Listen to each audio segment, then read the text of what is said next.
स्वर्ग का हकदार कौन? मरने के बाद स्वर्ग के द्वार पर 4 व्यक्ति खड़े थे। इन 4 व्यक्तियों में पहला राजा था, दूसरा एक बिजनेसमैन था, तीसरा पंडित था और चौथा एक आम आदमी मजदूर था। किसी को भी यह पता नहीं था कि कौन स्वर्ग के अंदर प्रवेश कर पाएगा और कौन वहीं से लौटा दिया जाएगा। सब स्वर्ग का दरवाज़ा खुलने की राह देख रहे थे और आपस में बातें कर रहे थे। जैसा कि राजा को मरने से पहले ही आदत थी, उसने अपनी बात सबसे पहले बताई। राजा ने कहा, मैं बहुत प्रख्यात राजा हूँ। मैंने धरती पर अपना बहुत नाम कमाया है, इसलिए पूरी संभावना है कि स्वर्ग में जाऊँगा।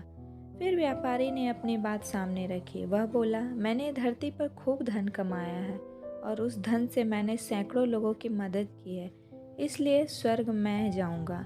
अब बारी आती थी पंडित की, तो पंडित ने मुंह खोला और सबको यह कहा, चाहे तुम जो सोच लो, लेकिन यह बात तय है कि स्वर्ग के दरवाजे खुलेंगे तो मेरे लिए ही। सब जानते हैं कि पंडित दिन रात भगवान को याद करते हैं, इसलिए स्वाभाविक है कि स्वर्ग में पंडित का स्वागत किया जाएगा। जब सब ने अपना अपना पक्ष रख दिया, तब सबकी नज़र उस मजदूर पर पड़ी जो चुपचाप अपनी नज़रें झुकाए बिना कुछ बोले वहीं पर खड़ा था। स्वर्ग का दरवाज़ा खुला और वहाँ पर एक देवदूत आकर खड़ा हो गया। देवदूत के हाथों में पुस्तक थी जिसमें इन सभी के कर्मों के बारे में लिखा था। देवदूत ने सबसे पहले राजा को अपने पास बुलाया और उसको पूछा, तुम बताओ, तुमने अपने जीवन में क्या क्या अच्छे कर्म किए हैं? मैं उन्हें इस पुस्तक में देखकर फैसला करूँगा कि तुम्हें अंदर आने देना है या नहीं। राजा ने कहा, मेरा राज्य जितना बड़ा था उतना ही समृद्ध था और मेरा राज्य के सभी लोग खुशहाल थे। सभी बड़े आनंद से रहते थे। मैंने उन्हें कभी भी किसी भी चीज़ की कमी नहीं होने दी। यही मेरे अच्छे कर्म हैं। देवदूत ने अपने पुस्तक में देखा और देखने के बाद राजा से कहा, तुम सच बोलते हो। तुमने अपने राज्य की प्रजा को बहुत सुखी रखा था, इसलिए तुमने अपने राज्य की सीमा बढ़ाने के लिए जितने युद्ध किए थे, उन युद्ध की वजह से हजारों सैनिकों ने अपनी जान गंवा दी थी। उन हजारों सैनिकों के परिवार के दुख का कारण तुम बने थे, इसलिए तुम स्वर्ग में नहीं आ सकते हो। अब बारी थी व्यापारी की। व्यापारी से जब देवदूत ने पूछा, तुम्हारे अच्छे कर्म क्या हैं, तब व्यापारी ने उससे कहा, मैंने सैकड़ों लोगों को खाना खिलाया है और कई आश्रमों में दान दिए हैं। कई निराश्रित लोगों के लिए घर बना कर दिया है। यह मेरे अच्छे कर्म हैं। देवदूत ने फिर अपने पुस्तक में ध्यान से देखा और देखने के बाद व्यापारी से कहा, तुम्हारा कहना भी ठीक है। तुमने बहुत दान धर्म किया है, लेकिन यह दान धर्म तुमने जिन पैसों से किया है, उन पैसों को कमाने के लिए तुमने ना जाने कितने झूठ बोले हैं, कितनी हेरा फेरी की है और कितनी मिलावटें की है, इसलिए तुम भी स्वर्ग में नहीं आ सकते। जब पंडित से यही सवाल किया गया तो पंडित ने बड़े ही आत्मविश्वास के साथ कहा, मैंने अनगिनत लोगों को ज्ञान दिया है, हजारों यज्ञ और पूजाएं की है और दिन रात भगवान का जाप किया है। इससे अच्छे कर्म और क्या ही हो सकते हैं। देवदूत ने अपनी पुस्तक के अंदर झांक कर देखा और पंडित से कहा, आपने जितने भी लोगों को जो भी ज्ञान दिया है, उन बातों पर खुद कभी अमल नहीं किया ना।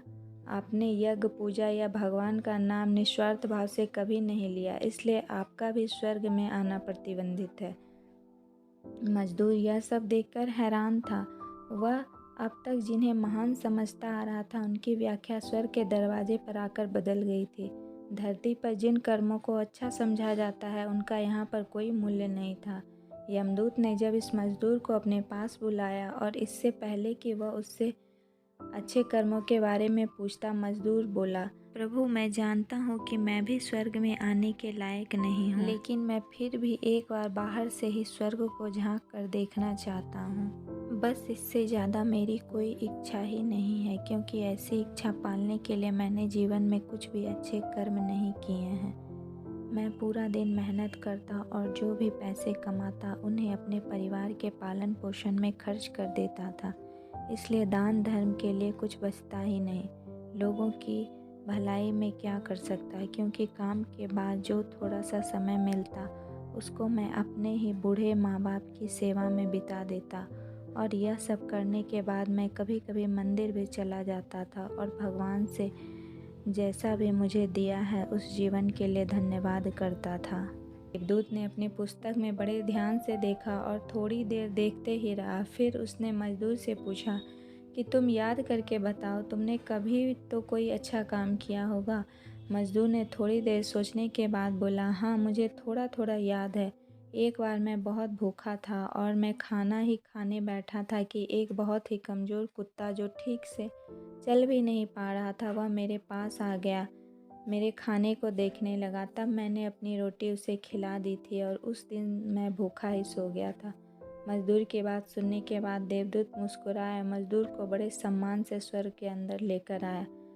दोस्तों, अच्छे कर्म लोभ मोह माया इन सब भाव में आकर नहीं किए जाते और ना ही उन्हें अच्छे कर्मों की श्रेणी में गिना जाता।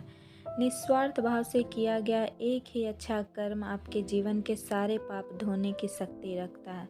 इसलिए जब भी मौका मिले निस्वार्थ भाव से और अच्छे मन से अच्छे कर्म किया करें। मेरी यह स्टोरी आप लोग को कैसी लगी? अगर पसंद आई हो तो प्लीज़ लाइक करके हमारे चैनल को सब्सक्राइब ज़रूर करें। तो मिलूँगी नेक्स्ट स्टोरी के साथ, तब तक के लिए जय हिंद जय भारत।